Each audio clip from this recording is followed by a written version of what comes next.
มื่อนี้กะทางอาเวยกะสิมาเล่าประสบการณ์เรื่องของเรื่องจริงเนาะครั้งแรกในชีวิตเลยมันบอกที่ได้พบเจอที่ว่าเขาไปนอนนะแล้วมันมีผีปอบมาเวียนเนาะเรื่องจริงเนาะอาเวยเนาะปอต้นหลังจากที่ว่าเขานอนนั่นนี่แล้วมันบอกแล้วเขาก็หาวิธีขึ้นไปนอนต้นไม้ต่อบัดนี้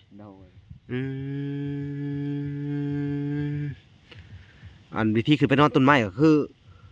แรกกับต้นนี่เนาะต้นที่จะบอกไปแรกๆเนาะพี่น้องเนาะนี่คือต้นนี่เนาะต้นหนึ่งไปนอนในงามงะต้นนั้นเนาะไปเบิ่งไปอย่างไปเบิ่งน้ำมันงามงะ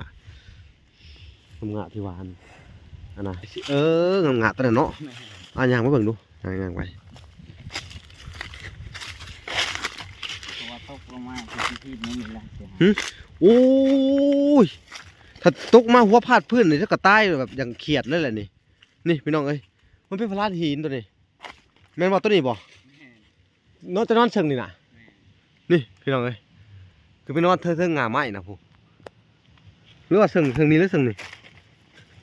ซึ่งนี่ก็มีพลานหินนี่เชิงนี้ก็มีพลานหินนะพี่น้องเนาะนอนงามตัวนี้เลยห่วยเวลาเขาเพ้อสะดุ้งรับไปนี่หมดตกลงมาบ่เคยเพอนอนอยู่ใส่แบบบ่เคยติงไปอวยมาบ่เคยติงนะบ่ได้สะดุ้งเนาะแม่นจ้ะพี่น้องเอ้ยเรื่องราวมันก็จะมาโหดร้ายแท้พี่น้องเอ้ยเกิดมาก็บ่เคยพบเห็นเด็กน้อยอายุ14ปีอาศัยอยู่ในป่าพี่น้องเอ้ยคนเดียวชีวิต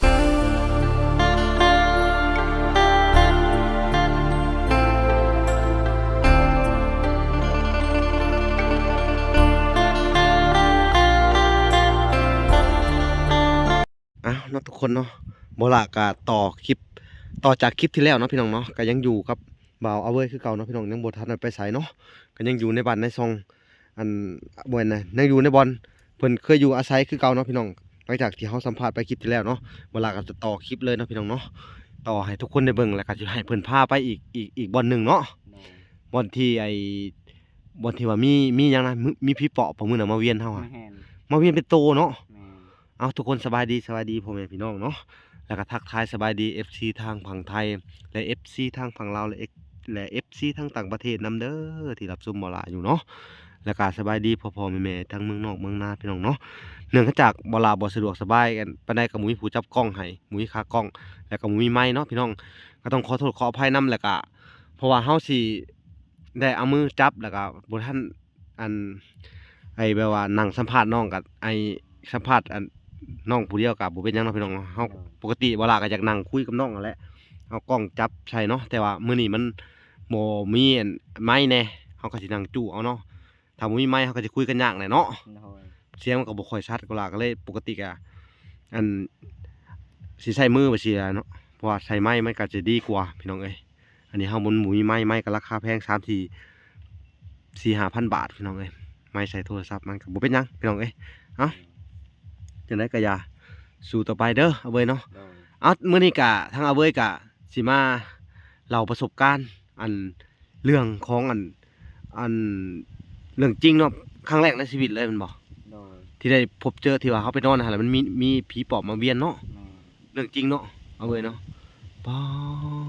ต้นหลังจากที่ว่าเขานอนนั่นนี่แล้วมันบอกแล้วเขาก็หาวิธีขึ้นไปนอนต้นไม้ต่อบัดนี้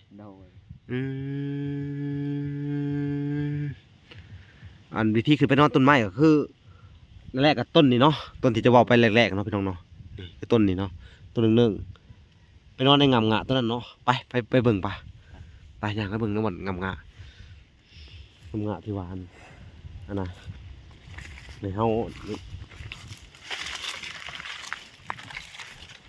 ไปใส่งามงะต้นนั้นเนาะอย่างไปเบิ่งดูอย่างไปตกลงมาที่ไม่มีแล้วโอ้ยถ้าตกมาหัวพาดพื้นนี่จะกระต่ายแบบอย่างเขียดเลยแหละนี่พี่น้องเอ้ยมันเป็นพลาดหินตัวนี้แม่นบอกตัวนี้บ่นอนจะนอนเชิงนี่นะนี่พี่น้องเอ้ยคือไปนอนเทิงงาไม้นะผู้หรือว่าเชิงนี้หรือเชิงนี่ ซึ่งนี่ก็มีพลานหินนี่เชิงนี้ก็มีพลานหินนะพี่น้องเนาะ นอนงามตัวนี้เลยห่วยเวลาเฮาเผลอสะดุ้งรับไปนี่บ่ตกลงมาบ่เบ้อ บ่เคยเผลอนอนอยู่ใส่แบบบ่เคยติงไปอวยมา บ่เคยติงนะ แม่น บ่ได้สะดุ้งเนาะ แม่น อืมจ้ะพี่น้องเอ้ยเรื่องราวมันก็สิมาโหดร้ายแท้พี่น้องเอ้ยพี่น้องเอ้ยเกิดมาก็บ่เคยพ้อบ่เคยพบเห็นเด็กน้อยอายุ14ปีอาศัยอยู่ในป่าพี่น้องเอ้ยคนเดียว ชีวิตช่างลำบากเหลือเกินพี่น้องเอ้ยหมดละก็ดีแต่เขามาทันเนาะเอ้าจังได๋กะอันบ่ล่ะอ้ายล่ะขอสอบถามเจ้าหน่อยเด้อเรื่องราวที่มันเกิดขึ้นมื้อนั้นมันเป็นจังไดนะเล่าให้อ้ายฟังหน่อย เรื่องราวที่มันเกิดขึ้น อันที่ว่าเจ้าเป็นไปนอนในบ้านต้นไม้เจ้าหั่นนะ เฮาเห็นแบบมันเฮาไปทางใดมันก็ลัดไปตลอด น่ะ แต่หากเป็นโตคนตอน น่ะ แล้วเฮาไปนอนนำต้นไม้มันก็ มาเวียนตลอดเลย มาเวียน อืม ตีแต่ว่ากลางคืนมันก็มา มาเลยโลก แม่น แต่ว่าเฮ็ดหยังให้เฮาบ่ได้เลยมันเวียนอยากเฮ็ดให้เฮาหรือว่าอยากกินเฮาเนาะ จะกินเฮา อืม ถ้าพี่ๆน้องๆไผที่บ่เชื่อเป็นพ่อเป็นแม่ฮักก็ถ้าพ่อบ่เชื่อก็ลองไปนอนเบิ่ง อืม ถ้าเป็นไผก็ถ้าบ่เชื่อไปนอนเบิ่ง อืม จัก3คืน คือที่3สิมาแล้วเนาะ แม่นก็สิเห็นผลโลด เนาะ ว่ามันเป็นแบบใด ปอ ก็ต้องนอนผู้เดียวถ้าห จน ลายคนก็บ่มี ตอนเจออันเจอครั้งแรกเจ้าเฮ็ดจังไดเฮ็ดคือบ่เห็นมันนี่นะเล แม่ ย น ตอนที่มันมาก้มมันลอยไปนะ แม่น มันมีควันอหยังออกมาทางดังนะเจ้าบอก มันมีแสงไฟออกมาทาง ออกในดังเลยเฮ็ดจริงๆเลยเนาะ แม่น บ่ได้ตัวไปเลยเนาะ แม่น ถ้าจะนอนในต้นไม้แหละมันเงยหน้าขึ้นมาเฮาอยู่บ่ แม่น เงยหน้าแน่นแหละมันลอยอ้อมต้นไม้เจ้าบนเจ้านอนหั่นไหน แม่น เฮ้ยออกขึ้นมาแล้วขนลุกพี่น้องเอ้ยว้าขนหัวพองลุกเลยพี่น้องเอ้ยคือสิมาเป็นตาย้านแท้เว้ยแล้วในใจเจ้าคิดจังได๋ต่อบัดนี้เจ้าเฮ็ดจังได๋ต่อใจเจ้า บ่ได้เห็นจังใดมีแต่สู้ซนนะ จู่ชน บ่ต้องไปบ่ต้องไปผู้มาดเขา นะ แบบเขาก็เป็นศักดิ์สิทธิ์ของเขาไปทางไผทางมันแล้วก็ นะ สาธุ ถ้าถูกบุญคุณเนาะ แม่น แล้วเวลามื้อหนาวนึกถึงอีหยังบ่ที่ว่าอันน่ะได้ยินข่าวว่าเจ้าเอาตะกรุดอีหยังมานะเจ้าแค้นข้อตะกรุดบ่มื้อน่ะ แม่น เอาเจ้าคือไปปะตะกรุดไว้เลย ลืมไปเอาตะกรุดเด้อตะกรุดอันนั้นเนี่ยพอเอาให้ในใส่เจ้าว่า ตั้งแต่วัดป่า วัดป่าตัวใด วัดป่าที่เมืองไทย เออ เขาพากมาให้ เขาผากมาให้ แม่น แล้วเจ้าใส่มาเลย แม่น ป้าตะกรุดน่ะไปเอาเด้อ โดย ไปเอาเด้ออันพอได้อันแขนคอติดโตวเขาไว้เด้อ โดย แหละอันเวียนจักหอดมันเวียนเฮานี่ 3 หอบ ต้นโตเฮานี่บ่ได้เส้นบ่ เส้นอยู่แต่หักอดทนเอา ใจแข็งขนาดเนาะ แม่น ป้า เข้มแข็ง มันเป็นตัวสำใดนะตัวคุณน่ะ ซ้ำขา แต่ตัวมันเป็นตัวยาวๆจะจอยจะขึ้นน่ะนะ แม่น ลอยไปเลยไปสินะ แม่ แต่หัวคนเนาะ แม่น อืมพี่น้องเอ้ย แขวมันก็สิยิ้มมาไว้ มีหยังนะ แขวมันก็สิยิ้มมาไว้เห็นแต่2 เล่มครั้งนี้ อันแขวหามันโผล่มาแต่2เล่ม แม่น อย่าขึ้นในหนังแวมไพร์เลยเนาะ แม่น แต่ตานี่เห็นบ่ตานี่ ตาบ่เห็น เนาะแต่แดงบ่ตานี่ แม่น แต่ว่าควันมันสิออกมาแต่ในดังอย่างเดียวนะ แม่นมันสิคล้ายๆกับจมูกหอยออกมานะ เออย่ อยออกมานะมันก็เค็ดๆกับขี้สดปาก อืม มันก็สิตัวหันแหละที่มาลุก โดย มันเป็นไผ่อัน เป็นไพ่ออกมาเลยเนาะไพ่สีมีจักสีนะ มันมีสีเขียวๆแดงๆผสมกัน อ๋อตะสิอยู่ได้จังไดพี่น้องเอ้ยบาทนี่เป็นแบบนี้เนาะมันมาเวียนจากมืออะไรนี่นะ สำหรับเฮาไปนอนอยู่หันพอดี3 คืนเฮานอนแต่เห็นเทื่อเดียวหัน อืม เฮาก็สิบ่กล้านอนไปได้เฮาก็ดังไฟนอน อืม แล้วก็เลยเบาลามาหา เนาะ แม่ อ๋อมาหาแล้วก็พาไปอยู่ในเฮือนนั่นเนาะ แม่ ก็ถือว่าอ้ายมาทันพอดีเลยเนาะ แม่ ถ้าแม่นอันอ้ายบ่มาเจ้าสิโดนมันอันนั้นเลยเนาะตำเอาเนาะ แม่ อ๋อบ่วันระยะ เห็นเฮาเบาลาไปพากอยู่หันเราก็ยังไปเวียนอยู่ นะ เฮามาสุดใดเห็นบ่เรามาหา อืม เรามาหาเพราะพี่ช่างอยู่ เฮาก็บ่ต้องเว่าพูดถึงเพิ่นเด้ออย่าเนาะ บ่ได้ลืมบุญคุณพ่อแม่บ่แม่นบ่ น้องเป็นตาย่านเนาะพี่น้องเนาะ บ่ลาก็บ่ได้ประมาทดอกพี่น้องเอ้ยก็มีอันน่ะพระติดโตอยู่พี่น้องเอ้ยก็บ่เป็นหยังหรอกเนาะขอให้คุณพระคุณเจ้าคุ้มครองเนาะพี่น้องเอ้ยชีวิตเฮาขอให้ว่าคุณพระคุณเจ้าคุ้มครองเจ้าเด้อเฮาเป็นคนดีบ่เป็นหยังหรอกเนาะถ้าบ่ฮอดมือฮอดยามเฮาบ่ตายดอก ตกน้ำบ่ไหลตกไผบ่ไหม้เป็นคนดี นั่นแหละขอแต่เจ้าเป็นคนดีเด้อก็บางครั้งก็อ้ายก็สิลงไปผู้แหละไปเบิ่งให้เบิ่งหน้าก่อนเนาะเพราะว่าเวลาก็เฮ็ดนาแซงไว้เนาะพี่น้องเนาะก็พอได้บางทีก็ฮอดฤดูการเกี่ยวข้าวอีกทิศหนึ่ง2ทิศนี่ก็จะได้เกี่ยวแต่ว่าพาลงไปอันดูดน้ำใส่นาพี่น้องเอ้ยแล้วก็สิพาทั้งอันเพิ่นไปเกี่ยวข้าวนํเด้อไปเอาข้าวมากินถือว่าเฮามีกระท่อมก่อนเนาะมีกระท่อมก่อนจังสิเอาข้าวมากินชนะกะให้บัดลมขึ้นมารอบได้ก็สิสีข้าวขึ้นมาให้นํเด้อเจ้าลำบากอะไรพี่น้องเอ้ยบอกเอาเวลเพิ่นอะไรเอาเว้ยพี่น้องเอ้ยลำบากอะไรพี่น้องเอ้ยอ๋อโธ่กับผู้ที่เฮาบ่ไปนอนแหละเนาะต้นไม้เนาะบัดเนาะจังได๋ก็อยากพี่น้องเอ้ยสู้ไปก่อนมีแต่สิหาวิธีผากน้องเอาเว้ยว่าอันไว้น้ำเพิ่นบางเทื่อเฮาเฮ็ดกระต๊อบน้อยบางเทื่อบ่อยากให้นอนอันกลางดงกลางแดดปานใดเนาะแต่ว่าช่วงมื้อก็ใช้ไปผากนั่นคือเก่าแหละเพราะมันเป็นเฮือนพี่เฮือนน้องบ่ล่ะเองพี่น้องเอ้ยเนาะจักเฮ็ดจังไดเอ้าจังไดก็สู้ต่อไปเด้อเว้ยเด้ออันอ้ายก็อยากฮู้อันที่ผ่านมานะหลังจากแต่กลับมาแล้วมันอยู่ในนี่ในบ่อน2-3บ่อนนี่แล้วแหละอันนี้คือเขตติดบ้านเฮาเข้ามานอนบ้านอันนี้เขาเอิ้นเนาะเขามานอนบ้านพอเขาเข้าไปนอนดงนี่มันก็สิมีหลายบ่อนอีกพาอ้ายไปเบิ่งหน่อยเด้อว่าบ่อนใดแน่เนาะพี่น้องเอ้ยถ้าบ่บอกก็บ่ฮู้พี่น้องเอ้ยว่าชีวิตคนเฮาบางคนก็คิดว่าเวลาเฮ็ดคอนเทนต์นั่นนี่เอาลงใน TikTok พี่น้องเอ้ยเพิ่นว่าคอนเทนต์บ่นี่หรือว่าการแสดงเพิ่นว่ามันบ่แม่นเลยเนาะชีวิตเฮาจริงๆเลยพี่น้องเอ้ยเวลาก็พาไปหาคนคั่วทั้งในบ้านเอาแบบจริงจังอยู่เนาะพี่น้องเอ้ยเพิ่นบ่ฮู้เพราะว่าเฮาลงคลิปสั้นเนาะพี่น้องเนาะเพิ่นคิดว่าโอ้คอนเทนต์ที่แท้มันบ่แม่นหลังจากที่ว่าพ่อแม่เฮาตายตั้งแต่3ปีแม่นบ่3ปีผ่านมาเนาะเฮากันอันอ้ายถามอีกเพิ่มเติมเนาะเพื่อเป็นความรู้อันคือว่า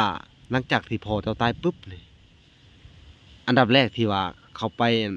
สงสการแล้วนี่กลับมานี่เจ้าอยู่กับไผไปเร่ร่อนเลยออกจากเฮือนเลยมื้อนั้นแม่นมันเป็นเฮือนบ่หรือว่าเป็นอิหยังอยู่ในหมดมันห้างแบบนั้นเลยมันห้างว่านั้นเลยแม่นนอนตายกึ่งดึงในขี้ดินเลยนะแม่นที่ว่าเราตายตะนะเว้นซำนี้แหละเขาเอาออกไปนะแม่นเอาไปฝังนะหรือว่าบ่จูดไปจูดเนาะจูดแล้วก็เมื่อตั้งแต่พี่ภาษาแล้วเฮาก็ไปเลยไปเลยแม่นเฮาเสียใจบ่เรือเฮาความไปเสียใจเนาะออกไปเลยเนาะแม่นสมัยพ่อเขาอยู่นี่เพิ่นพาเขาเฮ็ดหยังแหน่พาปานคันนอกคันหน้าไปหารับจ้างหลายอย่างเนาะแม่นเนาะพาปานคันนาแล้วก็เฮ็ดไฟจ้างหยังนี่เฮาไปเบิดเนาะไปจกเตาทอกเตาถ่านเขาก็ไปจกไปเลยแม่นชีวิตเนาะหลังจากที่พ่อเพิ่นอยู่ตะกี้เพิ่นก็พาเฮ็ดพาหาอยู่เนาะแต่ว่าด้วยความที่เรามาสู่เมียก็บ่มีหยังเลยแม่นบ่มาสู่เมียเนาะตะกี้แล้วก็เนาะมาสู่เมียกับมูลเมียกับผัดบ่มีเนาะมูลแม่ของเจ้าเนาะแม่นแล้วก็บ่ได้อิหยังเลยเนาะบ่มีมูลบ่มีมั่งพี่น้องเอ้ยแล้วก็มาสู่เมียแล้วพ่อก็บ่มีด้วยคนก็บ่มีคือกันเนาะมาแต่เมืองหยังนะพ่อเมืองสะแลเมืองพีนเออมาแต่เมืองพีนพุแม่นบ้านสะแลบ่บ้านพ่อเจ้าแม่นพี่น้องของพ่อเฮานี่มีบ่อยู่พุ่นบ่ฮู้พ่อบ่เคยเมื่อเทื่อเนาะแม่นแต่ว่าเจ้ามีพี่น้องมาจากบ้านสะแลนี่จักพ่อชื่อจังไดนะอากองแม่นพี่น้องพ่อของเจ้าน่าจะมีนะบ่จักบ้านสะแลเอาไว้อ้ายมีโอกาสอาจจะพาขึ้นไปถามหาพี่หาน้องเจ้าได้บ่เผื่อเจ้ามีน้าบ่าวนะมีอ้าวมีอาอยู่หั่นน่ะแม่นมีลุงอยู่หั่นเจ้าว่าดีเนาะเพื่อเพิ่นอันอีดูสงสารเฮาอีกเนาะมื้อหน้าเฮาสิพาเจ้าไปหาเด้อไปตามหาพี่น้องเจ้าเนาะว่าพี่น้องทั้งพ่อเจ้าเขาฮู้เนาะว่าพ่อเจ้าตายเนี่ยเขาฮู้บ่ฮู้เนาะเขาลงมาหาเฮาอยู่บ่หลังจากที่พ่อเราตายพ่อเจ้าตายนี่ลงมาถามแม่น เอาจะจำหน้าเขาได้ว่าพี่น้องเฮาตะกี้เขาบ่ได้คือบ่เอามาเฮาไปอยู่นำล่ะหรือได เขาบอกเอาไปอยู่นะ เอาแสดงว่าเขาก็ฮู้นี่ว่าเจ้าอันเป็นลูกเป็นหลานแสดงว่าเฮาไปตามหาก็บ่มีประโยชน์เนาะถ้าเขาบ่อยากได้เฮาแล้วซะ แม่น เอ้าเขาบ่เป็นหยังเนาะซะก็บ่ไปตามกะยาเขาบอกซั่นเนาะ แม่น มันบ่มีประโยชน์ตัวนี่ แม่น ไปหาเขาก็บ่เอาอยู่นำคือเก่าเลยเนาะ แม่น อืมอืมพี่น้องเอ้ยสายเลือดเนาะพี่น้องเอ้ยยังบ่เอาไปอยู่นำหรือว่าเขาคิดว่าเฮาเป็นอันต่างๆนานานี่บ่แบบว่าคล้ายๆแบบมือสั่นมือยาวนี่บ่ แม่น เขาคิดว่าซั่นบ่ แม่น อืมเอ้าบ่เป็นหยังน้องเอ้ยสู้ต่อไปเนาะ โดย อืมแต่จำหน้าเขาได้เนาะไอ้น้องพอ จำได้อยู่ มีจักคนพอเคยบอกอยู่บ่ เคยบอกอยู่ว่ามี5-6 คน หาคนชื่อจังได๋แน่ บ่จักพอบ่เคยบอกชื่อ บ่เคยบอก แม่น แล้วก็บ่เคยพาไปหา แม่น แต่จำได้ว่าเขาลงมาปรุงศพบ่แต่ว่า แม่น จักคนเขาลงมา 3 คน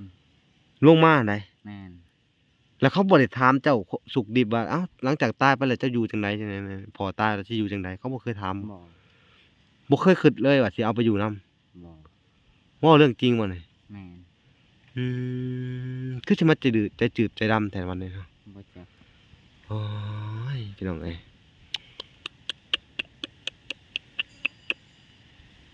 คือสิมาเป็นแต่นายแท้พี่น้องเอ้ยปอดเถอะเอาเว้ยเอ้ยเบิดคำสิเว้าเนาะพี่น้องเอ้ยชีวิตลูกกำพร้าถ้าคนบ่เคยเจอนี่บ่เคยเป็นแบบสิก็บ่ฮู้เนาะ โดย คนที่เขามีอยู่มีกินคนที่เขามีพ่อแม่ครอบครัวครบเบิดเขาก็สบายได้เนาะ โดย ได้นอนในเฮือนได้นอนในศาลเนาะ โดย คือเจ้านี่นอนในดินกินในหญ้าของแท้เลยพี่น้องเอ้ยนี่บ่ได้เฮ็ดเอาอันนี้ก็เสื้อใหม่ทรงใหม่ที่ทั้งทีมงานหรือว่าทั้งอันนี้ก็เป็นเสื้อพี่น้องเอ้ยเสื้อจากอีแม่จาก USA เด้ออีแม่ก็ได้ซื้อให้อันภาคทางบ่หลามาก็มาซื้อสุดส่งเสื้อก็หลายอย่างเนาะพี่น้องเข้าของเครื่องใช้ก็เป็นจำนวนเงินอยู่$100พี่น้องเอ้ยอีแม่ตู้จาก USA เพิ่นได้คุยกับเจ้ามื้อน่ะเพิ่นจนคุยบ่ออกเพิ่น โดย เห็นบ่อีแม่คุยกับเจ้ามื้อน่ะ โดย เราว่าจังได๋นะเราว่าแม่สิให้ลูกเอ้ยเราว่าแม่นนะ แม่น จังได๋ก็อย่าเด้ออย่าเฮ็ดให้เพิ่นผิดหวังเด้อ โดย เพิ่นอาจสิช่วยเฮาไปได้ตลอดเด้อ โดย เด้อเว้ยเด้อ โดย บางเทื่อถ้าบุญจะมีเพิ่นก็อาจสิหาที่หาทางให้ถ้ามันบ่แพงเนาะถ้ามันเกินงบประมาณเพิ่นก็บ่ค่อยมีปานใดก็บ่เป็นหยังเนาะ โดย ก็บ่ได้ว่าเนาะว่าที่นาให้ที่นาเฮาอยากได้มันก็บางเทื่อที่ให้ที่นามันจำนวนมันหลายพี่น้องเอ้ยจำนวนเงินมันก็3-4 หมื่นเนาะหรือว่า4-5 หมื่นเฮาก็ยังบ่ฮู้ว่าที่ให้ที่นาบางคนเขาก็อยากขายบางคนเขาก็บ่อยากขายเนาะ โดย อืม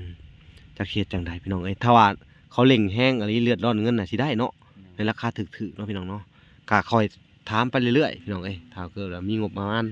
ถ้าเกิดบ่มีก็บ่เป็นหยังเนาะเฮาก็อาศัยอยู่ที่อันทางอันผู้ใหญ่ที่ทางบ่แซนเพิ่นสิจัดแจงให้เนาะเขาว่าเป็นไปได้ก็ได้เอ้าดีมุกดีใจนำเนาะ โดย ก็ถือว่าไผอยากช่วยคนคนหนึงพี่น้องเอ้ยให้มีชีวิตอันเดินหน้าต่อไปได้ก็ช่วยกันเด้อพี่น้องเอ้ยมีปัจจัยเล็กๆน้อยๆว่าจะเป็นเงินทองเข้าของเครื่องใช้เล็กๆน้อยๆก็ได้พี่น้องเอ้ยถ้าว่าอยากเป็นของใหญ่ก็เป็นที่ดินเนาะพี่น้องเนาะที่ว่าเฮาเฮ็ดเฮาอยู่เฮากินตลอดไปแม่นบ่ โดย อืมไปพาไปเบิ่งกันต้นไม้จ้ะนะหลังจากที่เฮานอนนี่แหละก็ไปเบิ่งต้นไม้นะพี่น้องเนาะเบิ่งก็สิพาย่างมาเบิ่งต้นไม้บนเพิ่นนอนเนาะก็นอนอันวนเวียนไปนี่เนาะเพราะว่ามันอยู่ในเขตอันบ้านที่เพิ่นเคยอยู่เนาะพี่น้องเนาะแล้วก็จะให้ไปเบิ่งบ่อนอยู่อาศัยเพิ่นตอนตะกี้เนาะพี่น้องเนาะที่ว่าบ่อนสุดท้ายเนาะบ่อนเจ้านี้ออกจากบ้านเลยเนาะแล้วก็คลิปต่อไปพี่น้องเอ้ยบ่ล่ะก็สิได้พาไปเบิ่งทั้งป่าทั้งดงบ่อนที่เพิ่นนอนอยู่พี่น้อง